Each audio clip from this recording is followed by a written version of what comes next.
Today we're going to be talking about some combinations on things that you could do with IULs. So I will get your pen and paper. I love your background back there, Ingrid. Damn, you look so serene and peaceful. Look at that. All right. So hi to everybody. Once again, you guys know me, Leonardo Garcia. And again, I'm here accompanied by the one and only Glenn Gomez. So I already spoke to him a little about combinations on things we're gonna do. So one of the major things we're gonna talk about today is, I don't know, Coach is very big on this, and I got to give him his props for that because he talks a lot about manifestation, right? And one of the things that he talks about when manifestation is, if you start thinking about it, you start attracting it, right? So I've been attracting a lot of clients that have um, either annuities that need to be moved. You know, we're talking about the higher market stuff, and then we got IULs where people want to do major dump-ins, like they have 30, $40,000. They want to do $1,000 a month, and as much as we would think it's easy, like, oh yeah, you just do it. There's a mathematical way that you got to do it properly. So we're going to be talking about that because we have a few situations within the team.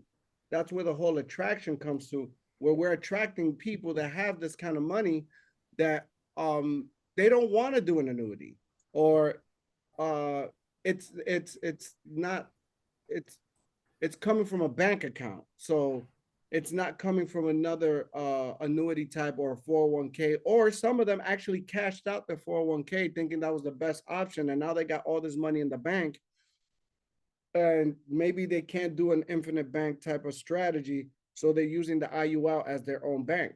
So Glenn is going to be showing us a situation and how that works, and also how to use, see, an IUL. Let me start here before we go anywhere. Does anybody know what an IUL is by definition? Does anybody know? Because see, if you know the definitions to certain products, your mind starts doing some creative stuff. So by definition, does anybody know what an IUL is? Come on, I'm teaching you. This is a gem I'm about to drop that you should be writing. Index universal life policy. That's the definition of an IUL, but what is it? Like everybody knows a term. What is it? It's a policy that starts and ends, right? Everybody knows that a whole life is supposed to be the duration of your life. So A what is an retirement IUL? fund. A what? A renewable term. Boom.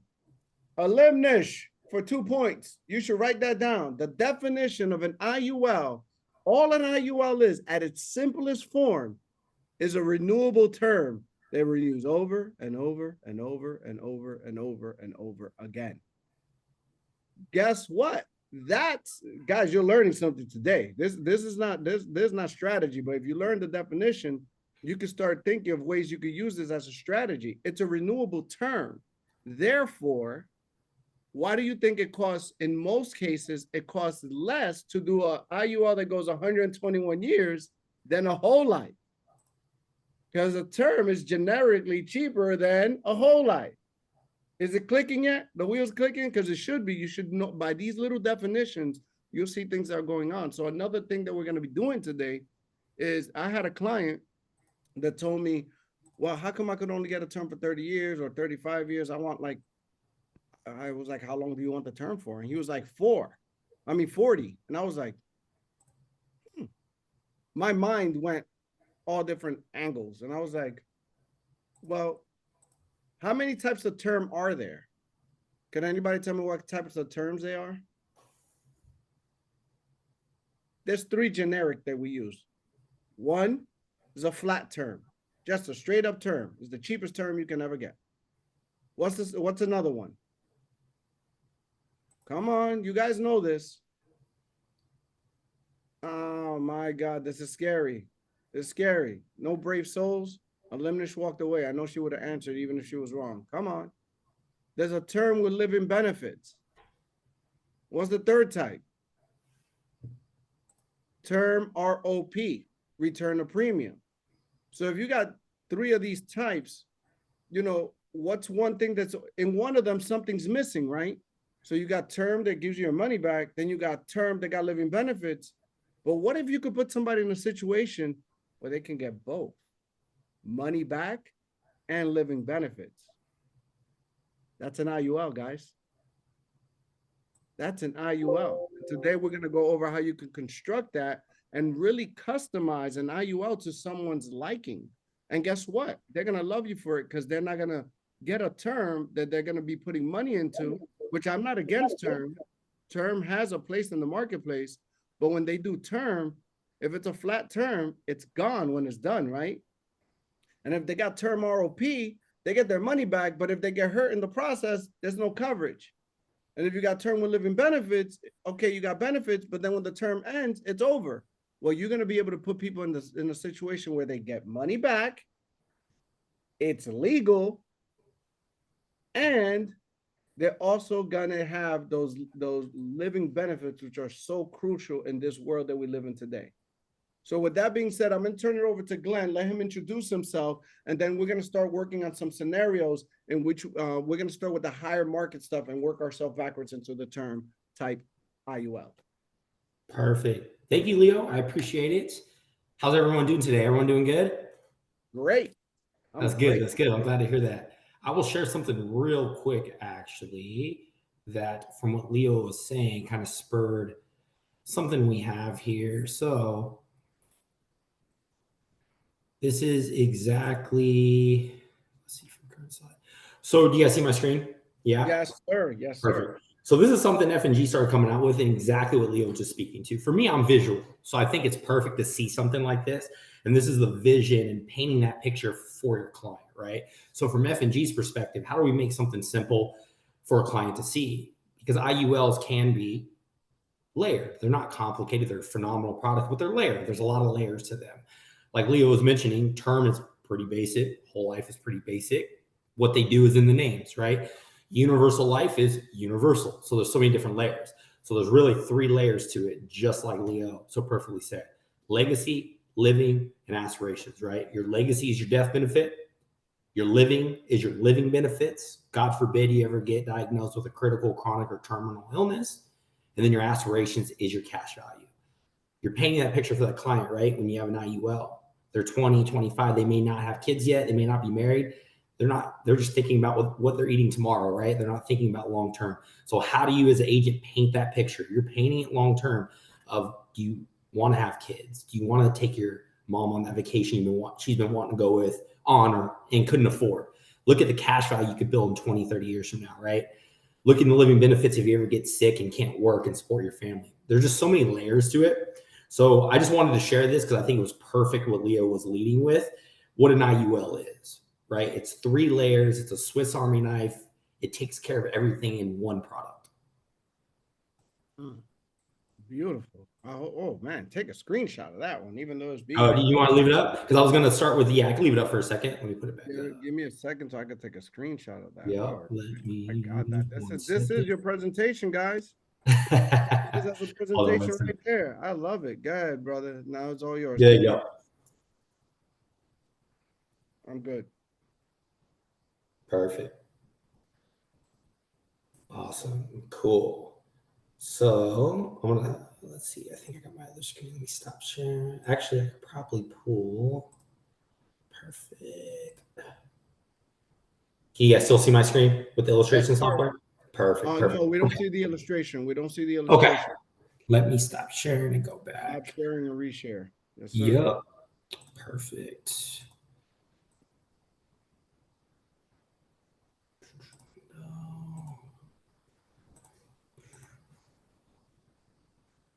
See it now? Yes, sir. Perfect. Cool. So I'm in your profile, Leo. So I just kind of pulled it up. So we'll talk about you're leading the call. So what kind of design do you want to start with for your team? So let's design real quick. You could put whatever name, but let's make it a 40-year-old. Okay. 40-year-old female. Perfect. Female has the scenarios that she has $50,000 and she's able to afford, after you do your beautiful presentation, she's able to afford $200 a month on an IUL. Okay. She wants to maintain growth and the money is in her bank account. Okay. Perfect. Yeah, let's do it. So if you're brand new to F&G or have been using this for a while, you have one of the greatest teachers, Leo is a beast at this kind of stuff. He knows exactly what he's doing. So I can always come back. Blake can come back for trainings, but Leo is probably just as good as Blake and I with this kind of stuff. He knows exactly what he's doing with our software. So we always are going to start with, I'd say 80, 90% of the time, we're going to start with max accumulation and income. So even when we're adding money, as Leo said, 50,000 as a bank drop in or as a 1035 that's from a life insurance to a life insurance, we're still going to start with max accumulation and income. So this is always usually where we're going to start when we're looking at growth, right? So we know when we do that, we hit our little details box here. We know we're solving for face. We're doing specified premiums. Leo said, let's do $200 a month. So we're going to put 200 in here. We'll hit okay. Let's pay, she's 40. Let's pay to 65, right? So we'll pay to 65. We'll leave our cash value the same. We have our loans coming out at 65. We'll leave that. And then what we'll do is I'm going to show a couple different, I'll leave this, Leo, for now with the minimum non-mech. I'll leave this unchecked to see what it looks like. But sometimes when we drop 50,000, it's going to make our face mount a little high. But we'll play it by ear because it's good to see both. So we'll leave that unchecked because we know if we leave that minimum box unchecked here, we leave room for growth on our IUL, right? We leave extra room to add extra money in. So we'll hit okay. We know our face amount defaults to 150. That's fine. That always happens with our software. It's going to change because we're solving for face, right? We're putting in $200 a month.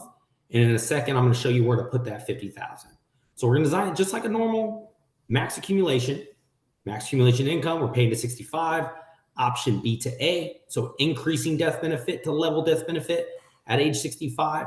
So we are paying premium 65. Let's level that death benefit off at 65 as well, right? To maximize our cash value. Now, the key to this, what Leo said, we're putting in 50,000. So this is a normal max accumulation design, but we're going to add in 50,000. Where the heck do we do that? You guys may have not seen this before. There's a lump sum box here in the premium section. So if we click this lump sum box, so we have our $200 a month, we have everything set up. Now let's add that 50,000. So it pops up with a little table here. If you want to add anything, Leo, you definitely can jump in anytime. But we have some different options. I want them to know the difference. Yeah, go ahead. If you want to explain it, go ahead. The external 1035 and the external non-1035, because we don't use the internal ones unless you're going from an F&G product into an F&G product. That's what internal means. Now, external 1035, and correct me if I'm wrong, that's if it's coming from another policy, correct? Correct. External 1035 is from another life, like Mutual Omaha, right? Transamerica, coming from there.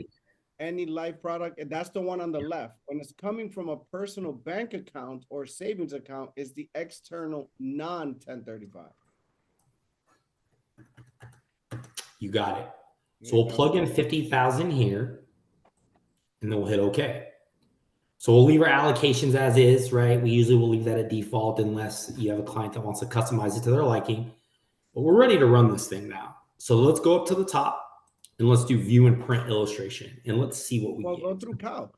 Don't you want to go through calc first? I could. I mean, whatever's easy. I can cancel out and do calc. Yeah.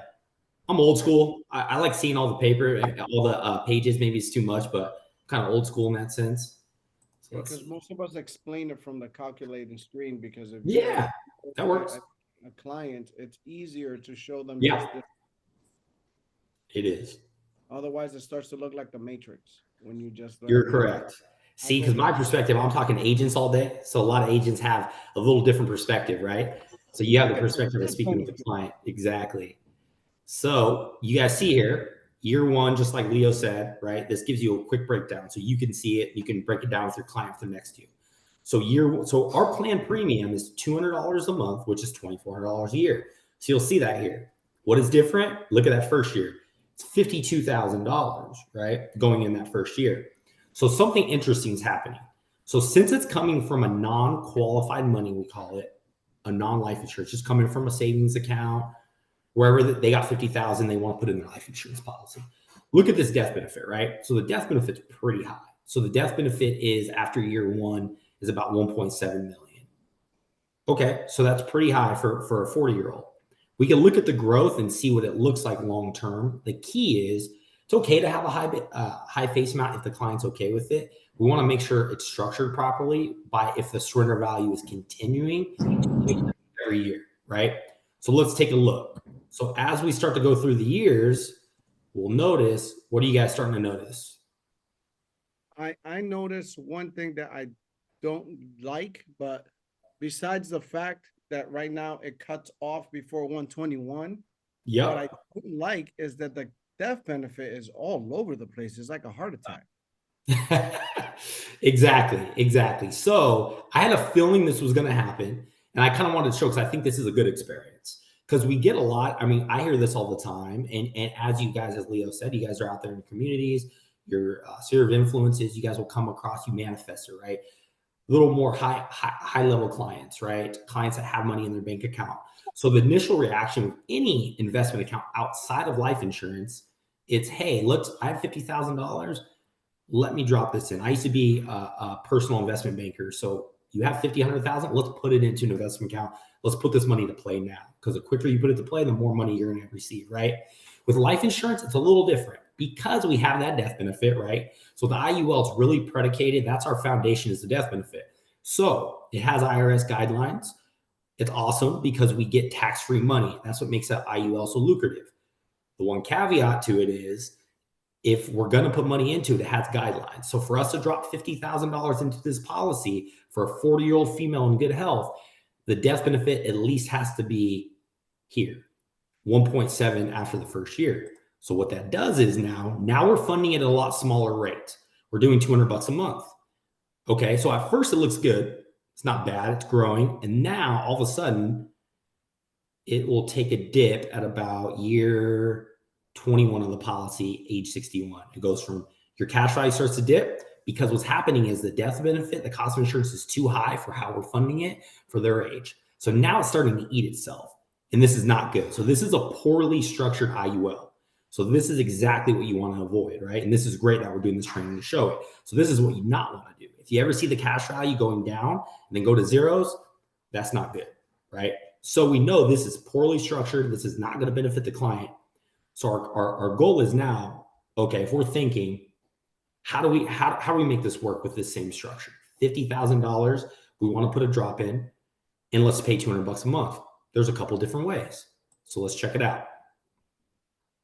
One of them would probably be to put the mech, check the mech off. That's why you're Leo the Lion. That's why you're the king. That's what I would try first.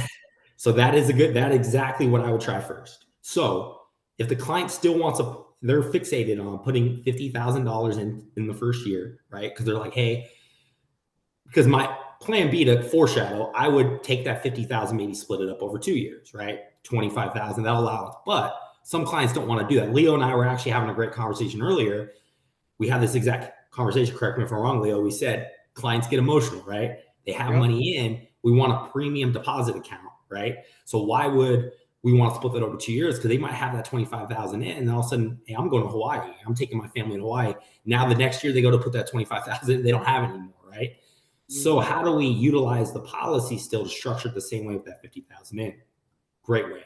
Let's click that minimum non-MEC box and we'll see what it does. So this is going to max fund us. This is going to give us the lowest death benefit possible for how we're funding it. So we're going to keep everything the same.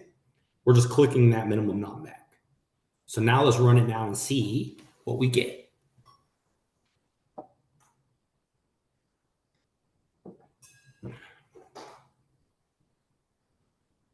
You're so used to viewing the whole illustration. I know, I am. See, you got to call me out, Leo. I am. Let's do calc results. All right. So now what do we got here? It loads up quicker too. So the calc result is nice. All right. So it got better. Let's see. So after year one, we cut that death benefit in half, right? What was it? 1.7, I think it was. So we cut this in half. So let's see how it's growing now. Okay. Good thing too. Two things happen. You're under $1 million, no paramed. Right? Over $1 million, we all know you get a paramed. So over the age of 60 or over $1 million initial face amount, client has to do blood, urine, EKG. So this helps the 40-year-old client we're under that million now. Not only are we helping them structure it correctly, no paramet, right? Helps the policy going quicker, less underwriting. So let's see how it grows though. That's the key. So you guys paying attention to that surrender value there? It's going up. Now it's going down again. So check this out. So as we got to year, what is it? Year 88, it went longer, but look at us. It lapses at age 100. Poorly structured again, right? So it's starting to eat itself. So we know that's too much money. So we know either two things got to change now, right? We do option 2, which is not great, right? I know Leo doesn't like this option. We split 25,000 per year, or we fund it more. We want to keep that 50,000 in, and we got to fund the policy more. So more than $200 a month to make sure this thing is funded correctly. So what would we like to do, Leo? How do we want to show your team? Let's do it in a split. Okay. Perfect. So I'll show you guys how to split it. So now what we're going to do when we split it, we're going to make some great changes to our software. Pretty soon, I don't know why it's taking so long, but we're going to come up with a lump sum box will allow us to split it over 1 year, 2 years, 3 years, right? Right now, it just allows us 1. So if we want to do the split, if we want to do 25,000 per year, we can't do that through the lump sum box. So what we'll do is we'll unclick it. We'll get rid of it. We'll go back to our basic illustration of max accumulation. And I'll show you kind of a cool way to do that here. What you're doing now. So we'll kind of, just for illustration purposes, this is the easiest way. We'll flip it to annual here. And then for the first 2 years, you can leave it on all, or you could do 1. I mean, I prefer, I'll just leave it on all, and I'll do 25,000. So we're going to do 25,000 for the first 2 years. It shows all years. We don't want all years. We just want 2, right? Then what I'm going to do is go to year 3 here, because at year 3, we're going to now go to our 2,400, which is $200 a month. So let's click here and we'll go 2,400. Again, I'm just showing, we could probably figure out monthly if we got the calculator, but just for illustration purposes, since we're splitting it, this is just easier on the eyes to show it annual, right? So we'll do 25,000. That's 50,000, same 50,000, just split over 2 years. Now year 3, we're paying out $200 a month, right? So let's hit okay. Leave everything else the same. Perfect. We'll leave the minimum non-MEC. Let's leave that and see what it looks like, because this is cash focused, right? You did it again. You did it again. You viewed in print. Hey, you usually say the 3rd time's a charm. It's gonna be the 4th for me. You know how many of these I do a day, Leo? It's a habit. It's a bad habit. I gotta break it. You gotta help me. You gotta call me out on it. Yeah, because you send them to us. That's why. Exactly. Because to the agent, right? I like it. Breaking down the illustration makes sense, right? When you're talking to an agent, because you guys have a lot more knowledge on the situation, right? For a client, 100%. What do we want, right? We want this to be simple, just like Leo said. How do we make this most simple for the client? Calc results. Has to be duplicatable. Cool.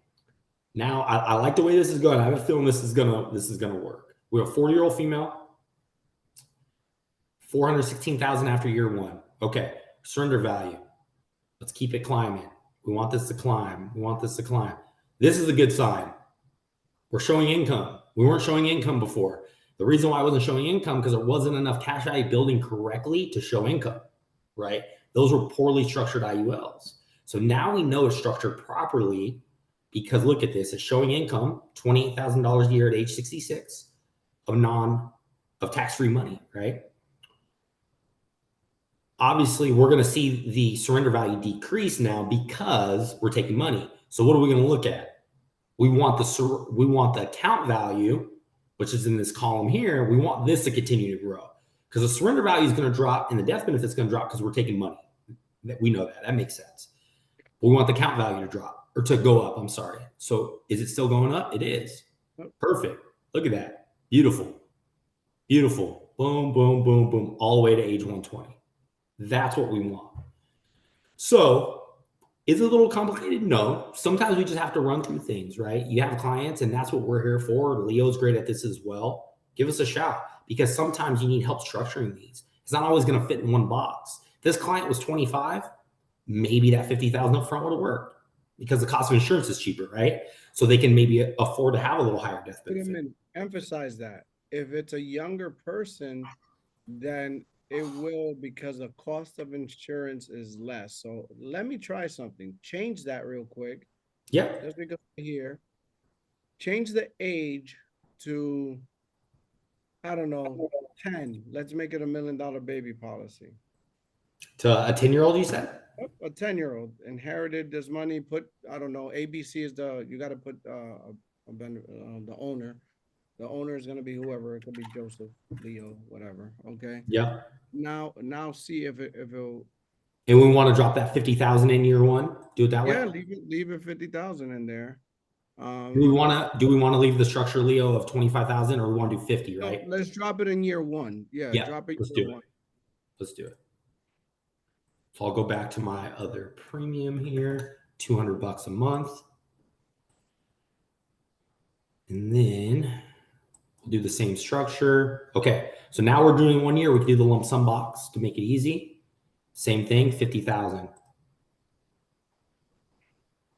This is classic overfunding, but hey, again, you did it again, fourth time. Fudge. I'll learn eventually. I'm a recovering addict. Okay. Crystal's laughing. I'm a recovering addict. This is good stuff. I hope everybody's picking this up, because it doesn't matter if it's 50,000, 100,000. This is what's been happening. People are cashing out their 401ks and they're keeping us from rolling it over, and they're getting hit with these taxes. So now they have the money. Now they got to recover. So the best recovering tool you have is an IUL. I mean, they can always go into an annuity, but now they're putting themselves into paying fees. I'm just saying. Leah, I'm sorry, you guys. What did he sign for just now? I couldn't see it. Max accumulation. Okay. Okay. So this is a juvenile. So we just used a juvenile, but I mean, I won't open Pandora's box. We'll just show it. But obviously, a lot of times with juveniles, we don't want to be over $1 million. They typically, F&G, we will not approve policies over $1 million for juvenile for obvious reasons, right? Because we're still looking at the life insurance aspect. But just for fun, we're going to show what this looks like, because we wanted to show a younger client, right? The cost of insurance. But so we see this is growing. It's growing. It's growing. It's growing. It's growing. I mean, this is pretty ridiculous. Look at age 65 for this juvenile. Almost $2 million in surrender value, right? Or I'm sorry, 2.8 million. I'm up here. I looked at the wrong spot. $310,000 a year in tax-free money. I don't even care about inflation, right? That's going to look great even 50, 60 years from now. So look at the difference, right? We were able to support a $1.4 million death benefit right off the bat, to Leo's point, because of what? The age of the client.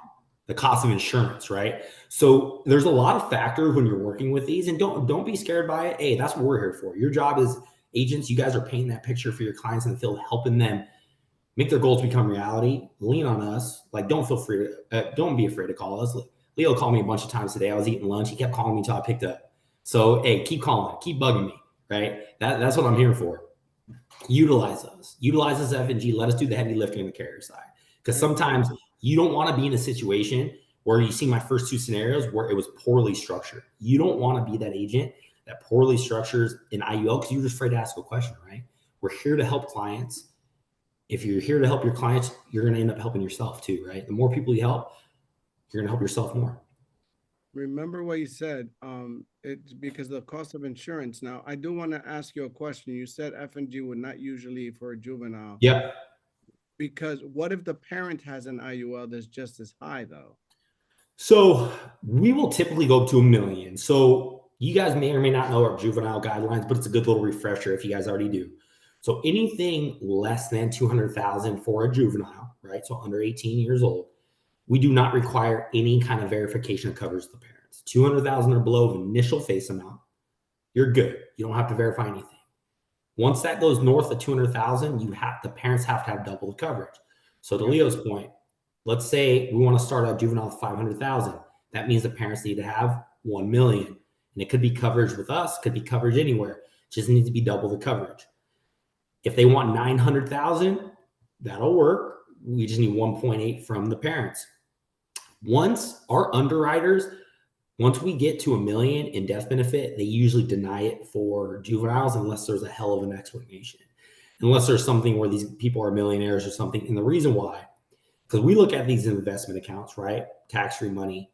Our underwriters and actuaries don't give a rip about cash value. They're underwriting for death benefit only. So if you think about it from their perspective of why does a 10-year-old need $1 million death benefit policy, right? What kind of assets do they have, right? Do they have a house? Do they have a family? Are they married? Do they have kids? More than likely not, right? A 10-year-old. So that's what goes behind that. So typically the max we'll do for a juvenile is $1 million. Are there exceptions? There is, right? But there's not a lot of scenarios I've seen yet in a year and a half of doing this where you'll need more than $1 million, but you never know. There might be. And if there is, call me. We can figure it out, right? We can get approval. That's great. Now I got another scenario regarding this because just found out today. Let's go back to the adult, 40 years old. Forget about there's a good scenario because I used to do these as combinations. Forget about the money. Got a client is gonna do 200 a month, needs let's say 500,000 in coverage, right? And you want to utilize a term writer to fulfill that. How would you illustrate that? Or is that only an application? No, you can do that on here. And then Leo, I'm definitely gonna, do you mind if I show you guys one thing real quick with the 1035? Is that okay? Absolutely not. Keep going. Go ahead. It's good? Okay, cool. So one good point. So you've seen how with, I'm going to use the 40-year-old example. I'll take 2 minutes and do this. But with the 40-year-old, right, you guys seen how we had to split up this the non-1035 coming from a bank account, right? Because it's not qualified money, so it really presses on the IRS guidelines. Let's take a look if this was a qualified term. They have Mutual of Omaha. They don't want to be with them anymore. The same scenario. But that money, instead of sitting in a bank account, was in their IUL or whole life, right? So that 50,000 is coming from a qualified account, external 1035. Let's hypothetically say, let's see what it looks like. So same $200 a month, same $50,000, but it's coming from a different spot. Let's see what it looks like. 40-year-old female. No, you did it again. Britney Spears, you did it again. Can you start playing the song? Oops. It's gonna give us more time to chat. So what it's gonna do more than likely, right? Hopefully it doesn't make a liar out of me once I get this going. But what it's gonna do, it's qualified money. So how the IRS sees it is qualified. So it's coming from another life insurance. So it's not just funds that are sitting in a bank account. So the guidelines are a little different. So let's see what it does. So if you guys remember that old scenario, we had to break it up. The death benefit was too high, I was gonna lapse. Right? So let's see what it does now.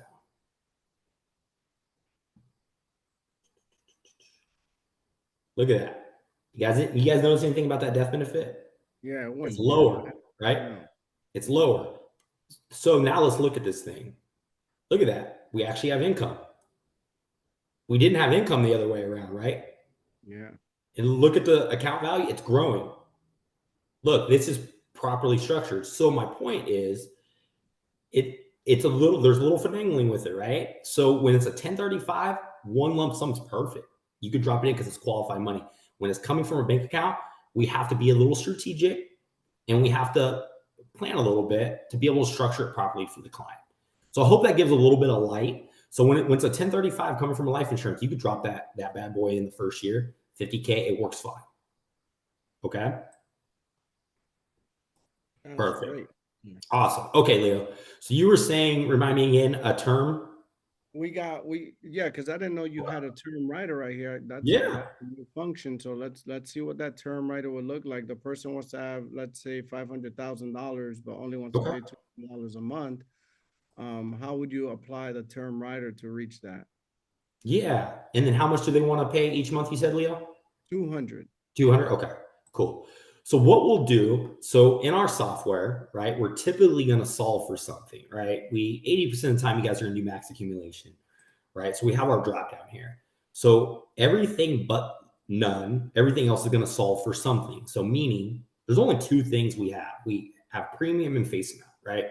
So typically if we know the face amount, we're looking for the premium. Or if we know the premium, we're looking for the face amount, right? Vice versa. In a scenario like this, if someone comes to you and they're like, hey, I want a $500,000 policy and I want to pay $200 a month, right? You know both. You know how much they want to pay. You know how much they want their death benefit to be. So you'll solve for none, or you can solve for income stream if you want to show an income stream.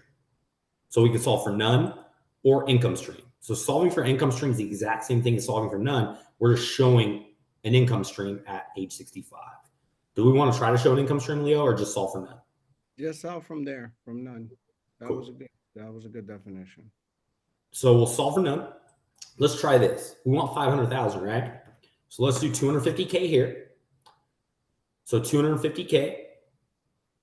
Also, and it's totally up to you. What my mind goes to, if someone's still looking to build cash value, right, and they're looking at utilizing a term rider to help with that because the cost of insurance is lower, I would typically do option A if a client gives me a face amount. And this is all personal preference, right? So it's however, speak with your upline, speak with your mentor, however you guys want to do this, because option A is less on the cost of insurance, right? Option B costs more. Because the way I look at it is if someone's giving me, they want 500,000, and I've done a needs analysis on that, that 500,000 is going to do them, it's going to do them justice for what they need. Sometimes not, maybe they'll want an increasing death benefit, but nonetheless, what would you like to do, Leo? Do you want to leave on option B or do option A? Option A. Cool. Go to option A. We'll see something different. Let's do option A. Because someone gives me a face amount, I'm gonna think, hey, where can I do the best cash value? If they're still looking to build cash value, they're giving me an amount. So let's roll with that. Now, do we still want to do the lump sum, Leo, or no? No, no lump sum. Okay, no lump sum. So we're just doing $200 a month, 40-year-old female. Where do we have the term rider? Does anyone know where the term rider is? No. All right. Let's find it. So our term rider is going to be in additional benefits. So we have our additional benefits section, which we always have our living benefits that are always checked, right? If someone qualifies for it, right? If they're under like 75 or whatever the case is, you'll see these always here, right? They're with the policy. We have our other riders here. So we have a spouse term rider. You guys may or may not know of. We have a spouse term rider, right? If husband, let's say, is trying to get an IUL, I hear this a lot when I was on the sales desk. Hey, I want a $200,000 IUL, but this is my budget. Hey, can I add my wife to the same policy for $200,000 as well? That's an option. We have our primary term right here, primary insured. So we're going to click this. This gives us, we put our death benefit in here. And I'm going to say something that might sound a little funny, but our term riders can actually be permanent. So that's like an oxymoron, right? Our term, like to Leo's point earlier, a renewable term. I forget who said it, IUL. It's similar with our term rider. So we can run this term all the way out to age 120 if we wanted to. So let's see what it looks like. We're kind of hacking the system a little bit. So what we're doing is we have 250,000. We have $200 a month. Then we have 250 in a term rider. Let's see if it works. No. I'll learn eventually. I'll learn. I promise. You got to give me a buzzer, Leo. You got to do a buzzer. I was trying to catch you early. I'm gonna have You to told me. You should have said, "Hey, calc results, Glenn. Hit calc. Hit calc results." Oh Lord, that's funny. All right. Wow. Good stuff right here. Just added a dimension, guys. A new dimension to your IULs right now. Okay. So let's see what it looks like. So we know it's year one. We don't have surrender value, which is okay because we're paying $200 a month. We know we got a higher face amount. Let's see, right? Let's see what it looks like. So far, so good. Okay, it's starting to decrease. You guys notice. So it peaked right here at age 78, cash value wise, and now it's starting to decrease. So we know it's starting to eat itself. So look what it does. It lapses at age 89. Yep, at age 89, it's going to lapse. So we know that's not going to work, right? So what do we want to pay per month? You got to pay more. Let's Yeah. go up to 300. That's what it is. Let's go up. 300. Look at that. Look, you did it. Yay. You got to get you a promotion. Please tell Blake. Tell Blake. All right. So we're doing $300 a month. So now it's $3,600 a year, right? So now we're going to go down. Okay, let's see. Okay, I like what I'm seeing. It's increasing. This looks like it's going to be good. Yep. So it's always increasing, right? Perfect. Goes all the way to age 120. It's always increasing. The death benefit's always increasing. Perfect. That's what we want. So what we did, is it okay if I show you the illustration though? Because you can't really see the difference on here of the term and because it just shows 500,000, right? So you're not going to see the difference of what it really makes until you actually see the illustration. So some of you may be asking, because I asked myself this when I learned this, I'm like, well, what's the downside of having, like, why wouldn't everyone do this? If someone's looking, obviously we're doing max accumulation, it makes no sense. You want to have the lowest death benefit. You're not going to split anything, right? Because I think the minimum face amount you need is 150,000 before you can even add a term. So why would you do this, right? If someone's asking 500,000, what's the downside of a term? Really, the only thing it really does, so it's going to be a benefit because of the cost of insurance. The one thing is your base coverage is so this is beautiful. Look at that, 250,000. So this is going to break it down. So it's 250,000 is our base. We're paying $300 a month. We have all our riders here. We know we have another 250 in term. So if we go to our tabular details, look at this. So 250 face, but look at our death benefits, 500, because we have that term rider. So living benefits, this might be a question too. If you start to kind of use a fusion or use a mix, I call it a split, like a term and IUL split. And then I just noticed this. We always want to make sure it's standard, guys, but we hit prefer, but that's okay. But make sure we're always doing standard. It was probably a glitch. But we just want to make sure that's standard. I know you guys already do that. But what's the downside to it? So if a client ever wants to overfund this, who knows what the guidelines are based off to overfund? They're off of what? The base. You already got it, Leo. So it's off the face amount, right? So in a typical scenario, if our IUL is 500,000, the guidelines would be based off 500,000. But since half of that is term, your guidelines are based off 250. So it's less that you can overfund, which is fine, right? Typically, $250,000 policy probably has pretty good overfunding, right?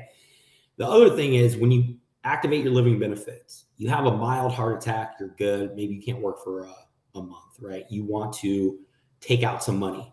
When they do let's say a claim says you're going to get $100,000.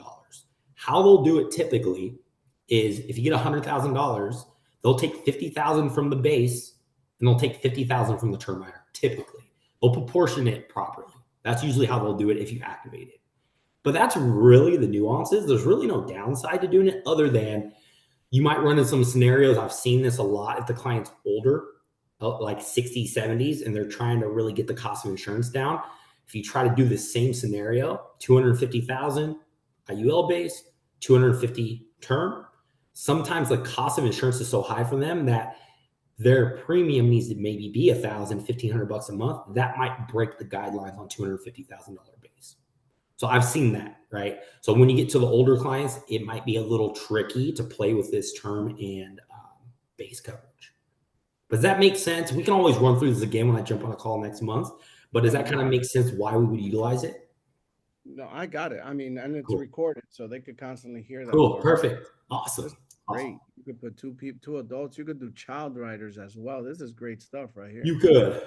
So a spouse rider and a child, might as well touch on it since we're here. A child and a spouse rider. So child rider is the max we do is 25,000, which the way I've never been a huge fan of the child rider just personally, because I'm looking at it as, hey, you could do a IUL for a child for $25, $50 a month, right? The cost of insurance is so low.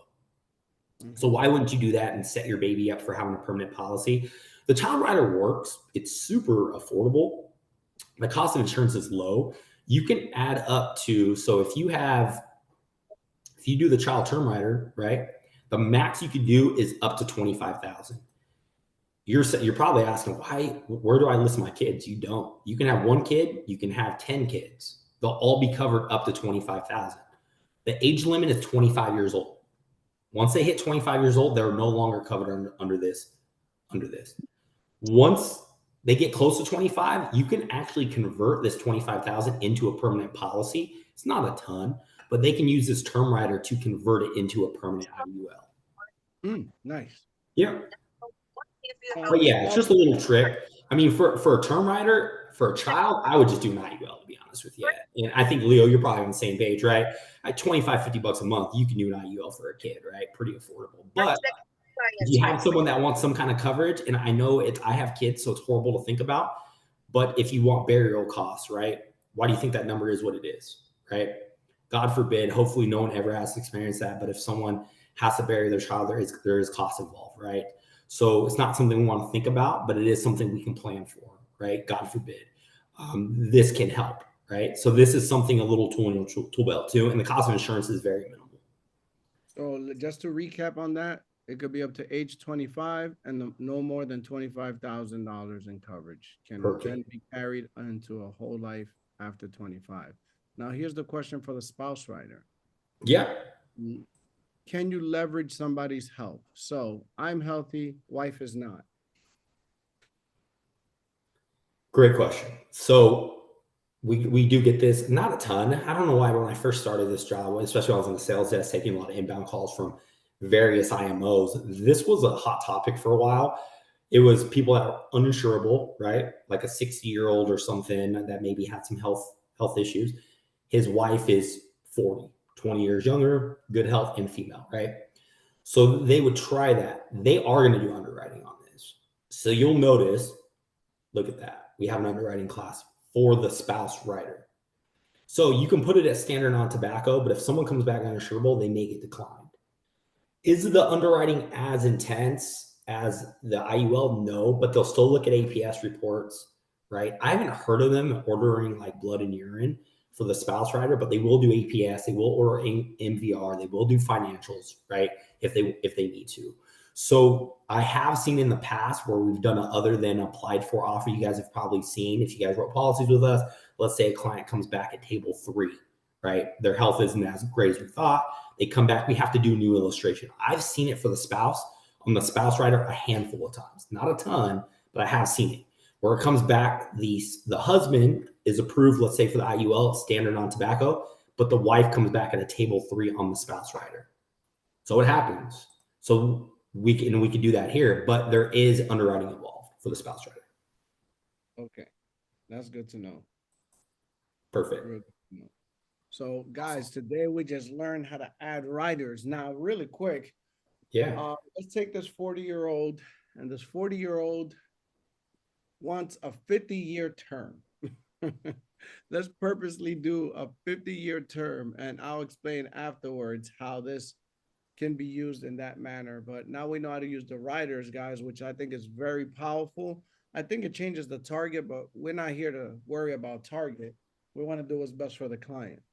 So how would you construct this, being that this is a renewable term? That well, go back before you go there, because they got to see this part, because then they won't know where it's at. So go all the way to the top. So this is the basic illustration. Now scroll down slowly. And you got the 40-year-old, same idea. You're going back to it this way. Now the next, you know, you're solving for accumulation, like we most of the time do, is accumulation. Mm-hmm. Now that's basic stuff right here. Now is where you construct the time. That's the part, the next column. So this part, you do what you do.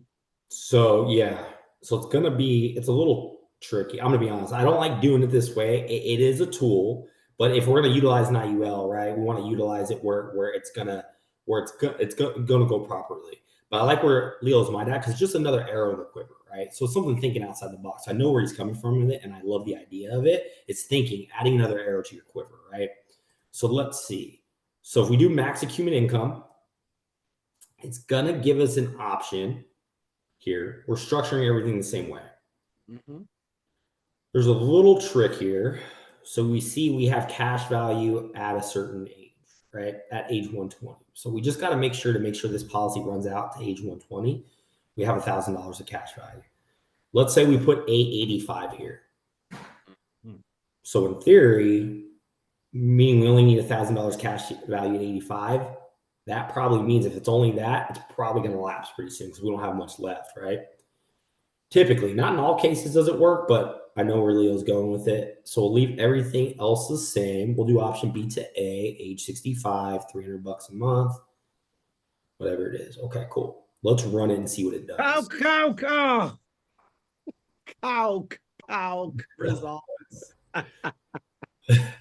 Forgive me. The joke of the night. Everyone's always gonna do calc results because they're gonna remember this. Jeez Louise. All right, let's do it. I remembered 1 out of the 10 times, so I'll get a little bit of credit. All right, let's do it. Calc results. You just got a demotion again. All right. So I don't know if it'll lapse. So it starts to, yeah, so it lapses. So Leo, you can explain what happened, right? All what happens here is that the person actually received income because we left it with an income, but the policy is literally giving you cash value, living benefits, and lapsing at the time that the client wanted to lapse. So now they have no insurance, but instead of having a regular term, remember there's only 3 terms. You got term with living benefits, and you got term with ROP, which is return of premium. All this does is add another, like he said, another arrow, right? Where this is a term. By definition, this right here is a term, all right, past a regular traditional term, but it also gives you living benefits and cash value. That's just another way to I have a create. question then. Yeah, Yes. go ahead. So when it lapses at 86, say they didn't use half of their account value, do they get that, or does that go away with it too? Yeah, they didn't use some of this. So let's say we didn't take some income out. This number will look different. It'll look heavier here because we're lapsing it on purpose at age 86, right? But if we didn't, Will he take it? Can he take it when the policy ends? You will. The why it's ending is because it's strategically making sure with the age of the client, the health, the death benefit we have, and the income that's coming out, that it's gonna perfectly run out at 86 because we told it to run out at 86, right? So I think her question is, do they get the cash value? Yes, it's still a well. If it's there. So like you have it here, right? At like age 83, you can take it out. But once you hit here, you have nothing left, right? So but where does it go? Like, I understand like you perfectly aligned it to end at 86, but say he didn't take it out for 3 years, so he has, I don't know, like that 30,536. So when that policy ends, do y'all write him a check for $30,000? Nope. It's gonna, so basically what it's doing, the reason why it's lapsing, and that's why I did the caveat, like I said, know why Leo did it, but I personally just don't like it because it can teach bad habits if we lead with this. But I know you guys are a good group. We're not going to lead with it, right? We're going to do this as another arrow in our quiver for something to do. Because it has to pay. You have to take the money because if not, what initially the IUL is doing is it's taking your premium, and now when the cost of insurance goes up, it's taking your cash value and paying for the insurance. Yeah. So that's why it's lapsing. You have to take the income, otherwise it won't lapse when it's supposed to. Yeah, exactly. So you can see the account value is kind of going up a little bit, but this is dropping, right? So what it's doing is funding the pot because we're telling it to lapse at 86. So it's perfectly using the algorithm to give you that much cash. So the reason why that, like Leo said, the reason the income is what it is, it's giving enough so it makes sure it runs out of everything by 86. So why wouldn't someone? So are they able to take the 723,849? No, that's an account value. So our loans are participating loans. So this account value is going to continue to go up, right? It's always going to go up. What's accessible is this column here, the surrender value. In this kind of situation, it's never going to match. Okay, so when they're ready to surrender it, they take their surrender value, the 723,849. They're not. Nope. That's not what they're gonna get. Okay, they're gonna, if they say, okay, we want it to lapse at this time, they get the 11,711. Yeah, whatever's there. Exactly. Yeah, whatever's there, because you're getting the 20,973 for that Yeah. amount of years because you're purposely setting it. Now, this is not an ideal situation where that you Yeah. can stop sharing. We're closing out It's now. purposely setting it up to stop at that time. So if they want to stop it at that time, then they already know that the surrender value is what they're going to get. Is that what you're saying? Yes. So why would Okay, I someone got choose it. this as opposed to like a return of premiums where they get their lump sum at the end of the Oh, day? but Or the end of- you get your return of premiums, but you got no living benefits. You're getting a car accident. Oh, Where, oh, so return of premiums doesn't include living benefits. no, Oh, and living benefits don't include returning premium. oh. This gives you both in one. It's a very situational. Like I've done it because it They're was very very small. Yeah. situational. They really wanted living benefits. They only had a certain amount of money, and they didn't like term because there was no money in return. I can solve that problem. Yeah. I could do an IUL that terminates at whatever time you want it to terminate, give you living benefits, and give you cash value. I just solved your problem. This is not something you preach. This is something that comes to you.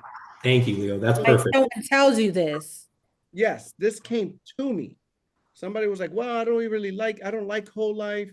I want something that works like a term, but I really want those benefits, but it sucks. The term doesn't give me cash value. It does. I came up with that. It does. There is something. I could show you what it is right now. An IUL. I terminate it whenever I wanted to, gives you cash value, and is also going to give you is also going to give you living benefits for the Yeah, time but of the they policy. terminated it at 86. You know, health Because problems they didn't start. want to pay it. First of all, if I want a cheeseburger and I want only onions on it, don't put lettuce because I'm not gonna want it. I'm gonna give it back to you. He purposely wanted something that works like a term, give me living benefits and cash value. That doesn't exist in the market. It does as an IUL because an IUL is all it is by definition is a renewable term. So I'm going to give you the term for the amount of I can give you a 99-year term if that's what you really want. I'll have it terminate after year 99. That's what you want. But they specifically told me what they wanted, and I was able to suffice that with an IUL and keep them in their budget. Remember, you can do combinations. I could do a term this, and I could do a whole life for the rest of the time. I could do this with a writer, but if it goes past your budget, you're not going to do it because now you're causing a bill in the house. You're not really helping with a service. So this is all situational, and all the only purpose in me showing you this is to show you the flexibility of an IUL. It's not something that's going to come to you often. Like I said, I've written 2 of these ever. It's only come to me because the first time it came to me because a light bulb went off when they said that, and the second time I already had the arrow, I already had the quiver. I was like, oh, I've done this before. I could do this again. Yeah. And it does happen in a strange fashion. When people come to you, they have experience with insurance already. They most likely had a policy and it lapsed because they didn't like it. They canceled it or whatever their reasons are, but they have some kind of experience. So this is not something that you sit in a table and I'm repeating it over and over again. You don't sit at a table with a client and say, hey, I can give you a term that gives you living benefits. No, let it come to you. I'm just telling you that the flexibility of an IUL is as such, you can customize it.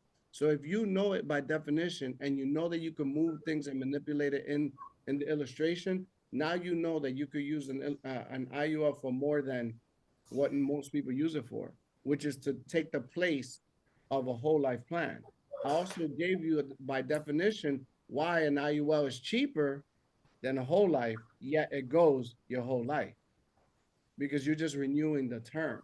So if you start to learn and understand the definition in your mind, when you're starting to get into certain situation and you meet some real colorful folk, what's going to happen is that you know that you can customize this where a whole life, you can't customize it. It is what it is. And a term, it is what it is. Here you have something that has, in definition, universal properties that you can use it any way to suffice a client, as long as they're healthy. You understand? So this is not something that you sit down and say, hey, I got a 45-year term. But like you don't want to do that, because when they get their packet, it's gonna say universal life. And the worst thing you want is an agent to come behind you and explain that you just said something that's bogus. I literally explained to him what I was doing. So I went through the lesson that I just taught you right now. There's a universal life policy, but we could change it and lapse it, and it keeps you in your budget, because the cost of insurance that you're paying fits it perfectly. This is what you're paying. This is your age, and this worked. Here's the illustration. Let me show you. So now I showed him that. And of course, I'm playing with it as I'm talking to him. So then I got it and I was like, got it. Now I can show him that. Then I brought the screen over.